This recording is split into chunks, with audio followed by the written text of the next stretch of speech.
new Doblo. I've never experienced the old one, so I've got nothing to compare it with, but this really is an all-new vehicle.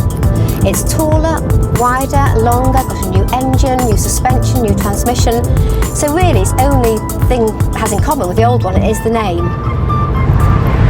Now we're in a 2-litre diesel one, and there's 3 different levels of trim, and we're in the middle one, dynamic.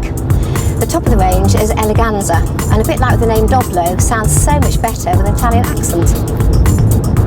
This might not turn heads in the wow, look at that gorgeous car, but it will turn heads because it's still quite unusual looking. It is a van, but it's quite an elegant van.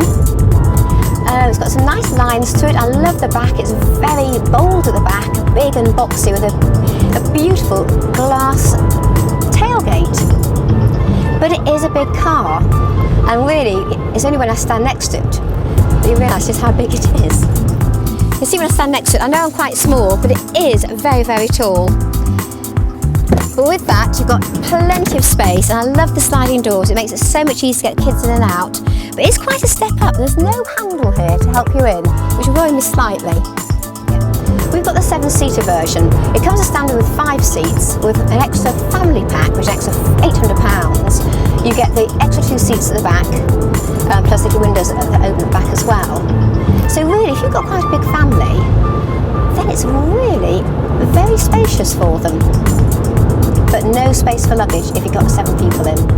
So in the back of this car, you've got huge amounts of space, and this middle one folds up really easily to give even more space. Access to the back.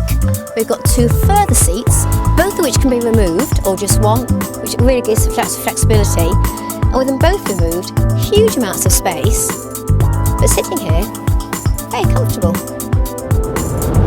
It is very utilitarian, and they're not trying to disguise that fact.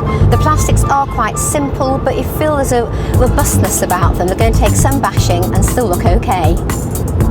I do love the low loading bay, but once you've got the 7 seats in, there's not much room for you to actually load anything in there. And then with this, it is pretty big and heavy. It is elegant inside in a sort of quite simple way. I quite like the dash. I like the feel of the steering wheel. The seats are comfortable, easy to adjust. There's a great feeling of height here. I have pumped my seat well up because I'm quite short. But so it's a great driving position. It's comfortable, and even my passenger here has not complained about it too much, apart from my driving. But at the end of the day, it is not a luxurious car, but there again, you're not paying for a luxurious car either. This car is 16,345, plus your family pack of 800 and a few other bits and pieces like alloy wheels and electric rear windows. So it does bump the price up a bit. You can get a cheaper one or more expensive one, but the dynamic is middle of the range. So being a big car, I did wonder how it would handle the drive, but it is great on the motorway. There's plenty of power there. Slightly noisy at higher speeds, but if you're going, the speed limit, it wasn't bad at all. You could still shout at the kids quite easily and they'd hear you. Whether they take any notice is another matter, of course. And it is quite a pleasure to drive in a family type of car sort of way. You don't want, overtaken there. It feels quite a composed car, as in it feels solid, reliable, goes down corners well, despite its height. And I think when you've got kids in the back, you don't want to be hurtling around the countryside, do you? Yet the power is there, should you need it. Fiat do pride themselves on all their new technology, like most manufacturers these days, trying to get emissions down, trying to get better value for money. And this car has a start-stop mechanism. So you come to a standstill, you take your foot off the clutch, put it into neutral, and the engine cuts out. Put your foot back on the clutch, and it starts up again. It's also got the gear shift indicator here, which I found jolly useful. It really does help you to drive more efficiently and makes the engine sound so much nicer. Really, in my mind, this is a working car.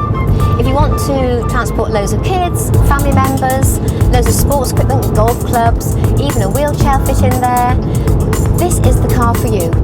I think this is a car without pretensions. It is what it is. It's a bit of a workhorse, but quite a nice looking workhorse, I think.